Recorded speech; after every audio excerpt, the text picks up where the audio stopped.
Before I even got this phone, I instantly wrote it off as being a gimmick device without justification. But in my week of testing, I've learned that utility isn't always defined by an abundance of features. I'm Hayato Huseman with Pocket Now, and you're watching our video review of the Samsung Galaxy S6 Edge Plus.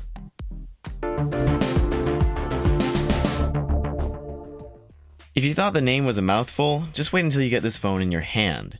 With a 5.7-inch display, the S6 Edge is one of the bigger phones around, adding half an inch of screen real estate when compared to its smaller sibling, the Galaxy S6 Edge. It retains the same QHD AMOLED display technology and improves on the already excellent outdoor visibility, and it's just one of the best displays money can buy. Likewise, the spec sheet on the Edge Plus should be more than sufficient enough to make the phone last through the next couple of years without a hitch. Specs like 4GB of RAM, a 64-bit octa-core processor built in-house by Samsung, and a 3000 mAh sealed battery.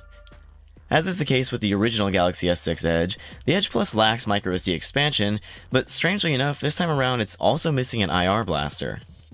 Nevertheless, the aluminum and glass chassis is just a larger version of the otherwise identical S6 Edge. The same dual-edge display, the same physical home button, the same speaker and port layout on the bottom. It's important to mention that none of this is really a bad thing. The S6 Edge was one of the best looking phones we'd ever seen at the time of our review, and not much has happened to change our minds since then. My only complaints about the overall design of the S6 Edge Plus are the speaker placement, which is incredibly easy to accidentally cover,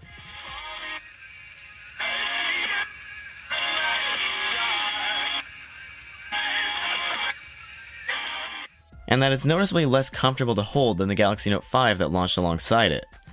Thanks to the curved glass, there's not really much room on the sides to hold onto, and the Note 5 actually reverses this design with curves around back to make it fit much better in the hand and feel smaller than its large display would let on.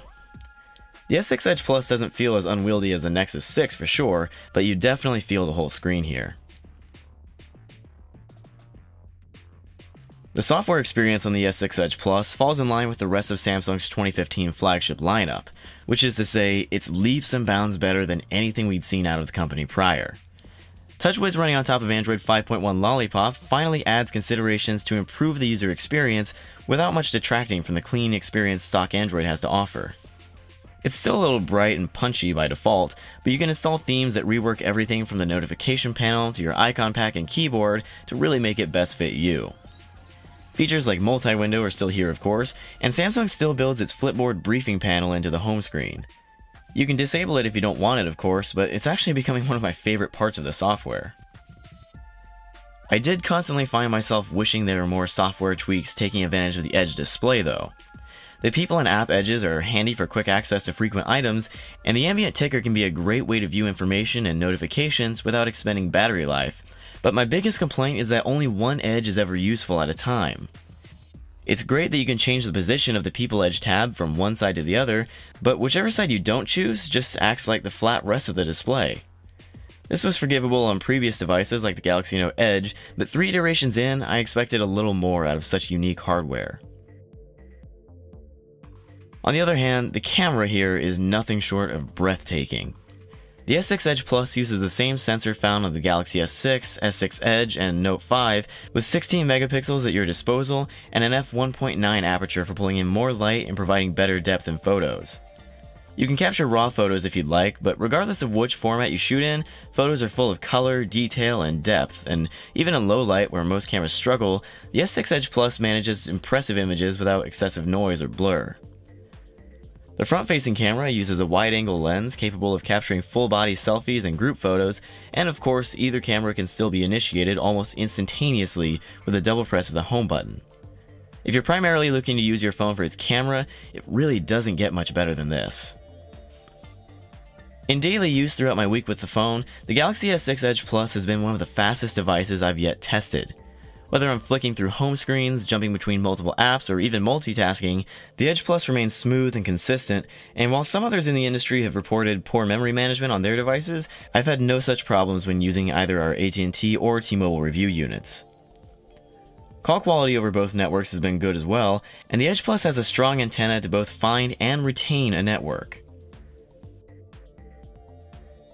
Gaming is as seamless as you'd expect given the phone's strong spec list, But what really surprised me whenever I'd fire up Asphalt 8 or Monument Valley is that the phone never heated up even after hours of gaming at a time.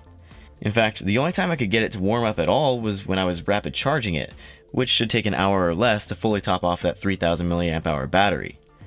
And while 3000 mAh may sound a bit small to power a large, high-density display, battery life on the S6 Edge was yet another pleasant surprise.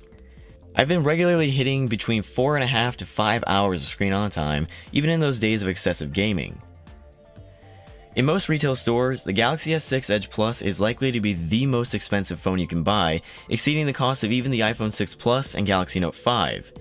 So of course, the million-dollar question is it worth it? Is the Galaxy S6 Edge Plus so good that it's worth shelling out over $800 after taxes to experience? And you know what? I have to say yes. Some people might prefer Samsung's Note series, and in fact I think I'm one of them, but what the Note offers in precision and versatility, the Edge matches with unparalleled style and a unique feature set that can only grow and improve over time. The combination of crazy specs, great battery life, an outstanding camera, and software that makes use of every inch of the screen makes the Galaxy S6 Edge Plus one of the best phones you can pick up this fall season. That's gonna do it for our video review of the Galaxy S6 Edge Plus, but in case you're not done with it just yet, you can also read our written review going live August 28th at PocketNow.com. Subscribe to Pocket Now on YouTube if you haven't already for much more content like this, and follow us on your preferred social media /PocketNow. Until next time, this has been Hayato Huseman, and thanks so much for watching. Stay edgy, friends.